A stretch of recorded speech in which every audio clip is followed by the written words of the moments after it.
അമ്മായി കലശമിങ്ങ എത്താറായി. ശാലിനി എടുത്ത് എവിടെ? ഈ പെണ്ണ് ശാലിനി, ശാലിനി.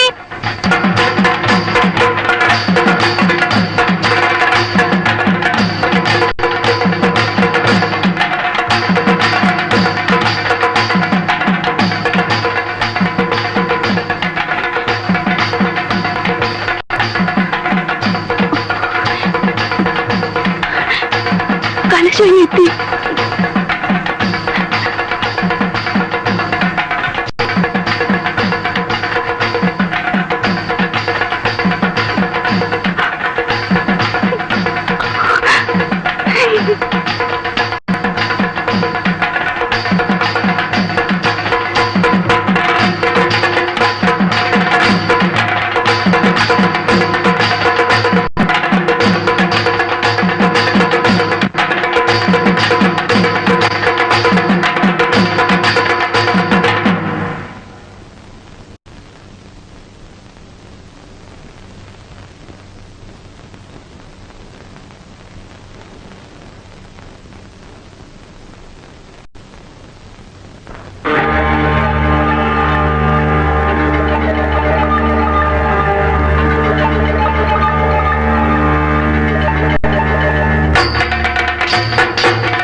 അശ്രീകരം പിടിച്ചവളെ അമ്പലനടയിൽ കൂത്തിരി കൊണ്ടിറക്കി അന്ന് മുതൽ ഞാൻ പറഞ്ഞു തുടങ്ങിയതാ മേലെടുത്ത ഭഗവതിയുടെ പരിപാലനത്തിൽ തൊട്ടുള്ള കളിയാണെന്ന്. ഇപ്പൊ എന്തുണ്ടായി?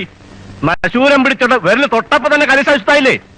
പിന്നെ പിന്നെ തിരുമേനി എന്തെങ്കിലും ഒന്ന് പറയാ. പുരുഷാരം ക്ഷുഭിതമാകുമ്പോൾ സന്യാസി കൂടുതൽ നിശബ്ദനാവുകയല്ലേ ഭംഗി.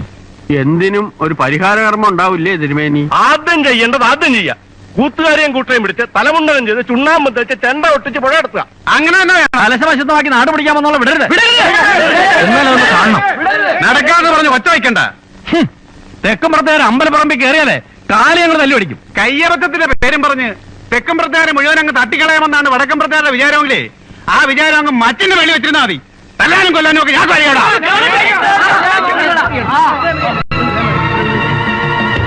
ഗീതയിൽ പറയുന്നുണ്ട്, ക്രോധാത് ഭവതി സമ്മോഹ.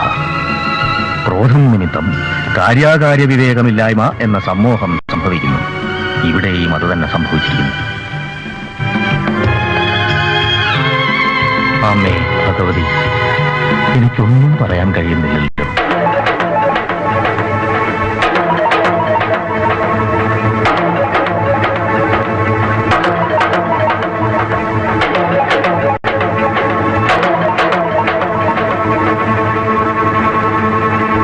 അമ്മേ, പാതിരാക്കെല്ലാം കെട്ടിപ്പറക്കി ഓടാനും മാത്രം നമ്മൾ എന്ത് തെറ്റാ ചെയ്തേ? കലശം വീണന് വേറെന്തെങ്കിലും കാരണം ഉണ്ടാവും. എന്റെ ഇന്നൊരു പിഴയും പറ്റിയിട്ടില്ല, ഉറപ്പാ.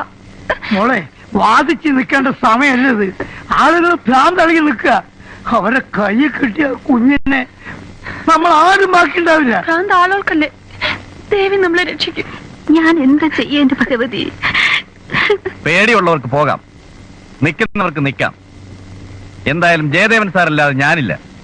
നമ്മൾ ആണുങ്ങൾക്ക് മുങ്ങാം. അതുപോലാണോ പ്രഭയുടെ അമ്മയുടെ സ്ഥിതി? ആൾക്കാർ വെട്ടുകത്തിയും വടിവാളുമായിട്ട് നിൽക്കുകയാണ്. എന്ത് സംഭവിക്കാം? എന്തായാലും പോക്കരത്തിനും കാണിക്കുന്നവരെ പിടിച്ച് 4 പിടഞ്ഞാൻ പടയ്ക്കും. പിന്നെ എന്നെ വേണമെങ്കിൽ തല്ലിക്കൊന്നോട്ടെ. DKP സാറിന്റെ പരിപാടി എന്താ? എന്തായാലും 10-12 ദിവസം അവിടെ നിന്നതല്ലേ. ജയദേവൻ സാറിന്റെ ചോറ് തിന്നോണ്ട് അങ്ങനെ അങ്ങോട്ട് ഓടാൻ പോകുന്നില്ല. പിന്നെ വിധി പോലെ വരട്ടെ. എനിക്കിത് മുമ്പേ അറിയാം. നമ്മുടെ ട്രൂപ്പിലെ അംഗങ്ങൾ എല്ലാവരും ഹീറോമാരായി ഒരു സൂപ്പർ സ്റ്റാർ ഫിലിം പോലെ കാര്യങ്ങളൊന്ന് ഭവിക്കുമെന്ന്. വെടിയെങ്കിൽ വെടി, വടിയെങ്കിൽ വടി, എന്തിന് ഏതിന് മനോജ് കുമാർ റെഡി. നിങ്ങൾ ആരെങ്കിലും എന്നോടൊപ്പം നിൽക്കാൻ തയ്യാറാണോ?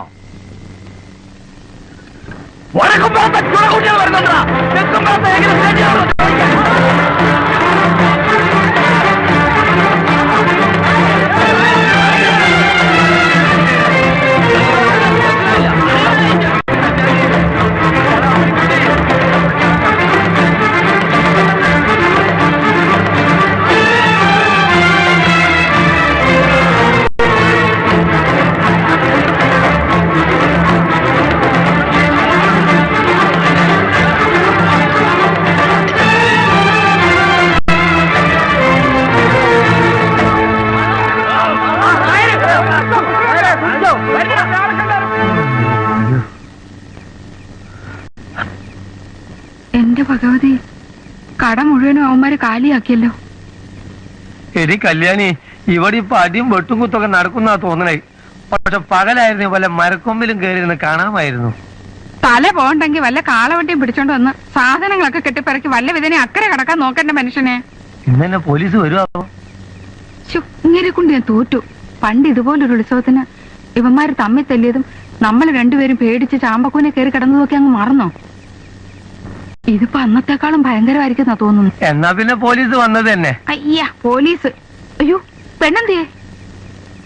അപ്പോ എന്നെ തനിച്ചാക്കിട്ട് ചേട്ടനങ്ങ് പോവാണോ? പഴയ ആ മനോബലൊക്കെ KK ചിറ്റ്സിന് ഇപ്പൊ ഇല്ലാണ്ടായിരിക്കണം. അതുകൊണ്ട് കുട്ടിയുടെ രക്ഷ നോക്കിയോളൂ. ഞാൻ ഈ നാട്ടിൽ തന്നെ പോവാ.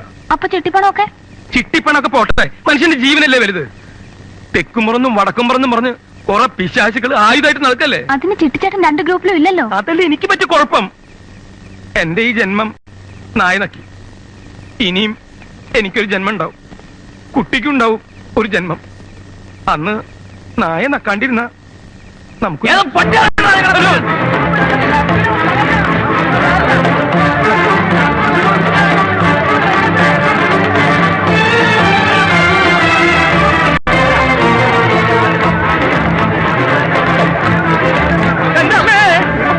കുട്ടി ഏത് ദിക്കിരിക്കാൻ ഓടണം വെച്ചാൽ അത് പറ, എന്നിട്ട് വേണം എനിക്ക് അതിനെതിരെ ഓടാൻ.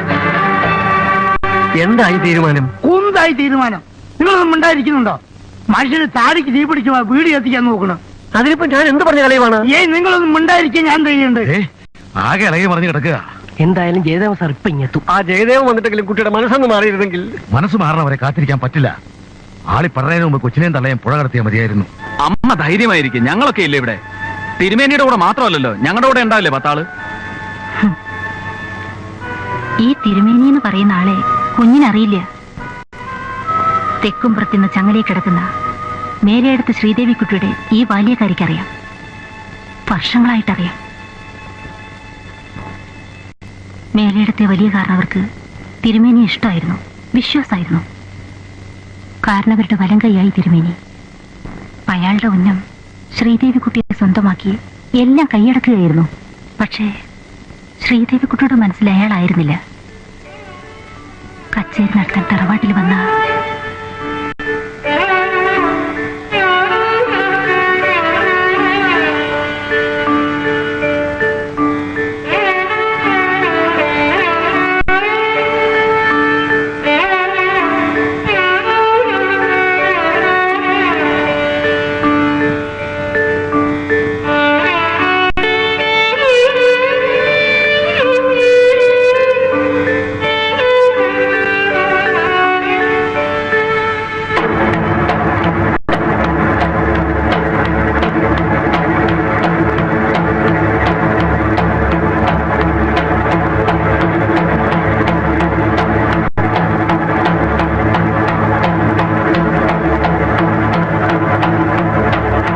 തിരുമേനി അയാളെ ഒരുപാട് ഭീഷണിപ്പെടുത്തി. തമ്മി തല്ലി വരെ ഉണ്ടായെന്ന് പറഞ്ഞു കേട്ടിട്ടില്ലേ. ഒടുവില് വലിയ കാരണവര് തന്നെ ആ പാവത്തിന് ഭഗവതിപുരിന്ന് ഓടിച്ചു എന്ന് പറഞ്ഞാൽ മതിയല്ലോ. പിന്നീട് അറിഞ്ഞ് ശ്രീദേവിക്കുട്ടി ഗർഭിണിയാണെന്ന്. കാരണവര് നിന്ന് തുള്ളി. ആ അവസരവും തിരുമേനി ശരിക്കും മുതലാക്കി. ഇക്കാര്യത്തിൽ എന്തിനാ ഇദ്ദേഹം ഇത്ര വിഷമിക്കണേ? ശ്രീദേവിക്കുട്ടി പ്രസവിക്കട്ടെ എന്നാ ഞാൻ പറയണേ. നമ്പൂരി, ശ്രീദേവിക്കുട്ടിക്ക് എന്നെ വേണ്ടായിരിക്കും. ഈ അവസ്ഥയിലും ഓളെ എനിക്ക് വേണം. പ്രസവം കഴിഞ്ഞ് ശ്രീദേവിക്കുട്ടി ഞാൻ പുറകെ കൊടുക്കും, ഇദ്ദേഹത്തിന്റെ അനുഗ്രഹം ഉണ്ടെങ്കിൽ. പുറത്താരും അറിയാതെ ശ്രീദേവിക്കുട്ടിയുടെ പ്രസവം നടന്നു. അത് കഴിഞ്ഞ് അധികം നാളായിട്ടുണ്ടാവില്ല. ഭഗവതിയുടെ കലശെഴുന്നള്ളിപ്പിന്റെ അന്ന് പാട്ടുകാരൻ വീണ്ടും ഒളിച്ചു വന്നു. ശ്രീദേവിയെയും കുഞ്ഞിനെയും കൊണ്ട് രക്ഷപ്പെടാനായിരുന്നു ഉദ്ദേശം. എഴുന്നള്ളിപ്പിന്റെ ബഹളത്തിനിടയില് അവർക്ക് രക്ഷപ്പെടാനുള്ള എല്ലാ ഒരുക്കങ്ങളും ചെയ്തു കൊടുത്തത് ഞാനായിരുന്നു. പക്ഷേ